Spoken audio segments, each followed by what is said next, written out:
కుళ్ళిన మాంసం, కెమికల్స్ కలిపిన చికెన్, కాలం చెల్లిన ఐస్ క్రీంలు, బూజు పట్టిన కాలీఫ్లవర్, క్యాబేజ్ ఇది వరంగల్ నగరంలోని హోటళ్లలో ప్రత్యేక items. Food safety task force అధికారుల ఆకస్మిక తనిఖీల్లో బయటపడ్డ చేదు నిజాలు.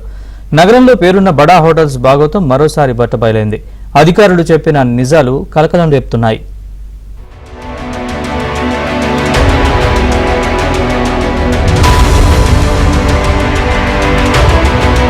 తెలంగాణలో రెండో అతిపెద్ద నగరం వరంగల్.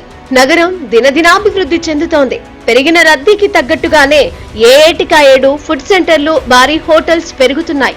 వివిధ ప్రాంతాల నుంచి ఇక్కడికి వచ్చేవారు, నగరవాసులు, విద్యార్థులు ఇలా అన్ని వర్గాల ప్రజలు హోటల్స్, వివిధ ఫుడ్ సెంటర్స్ ను ఆశ్రయిస్తున్నారు.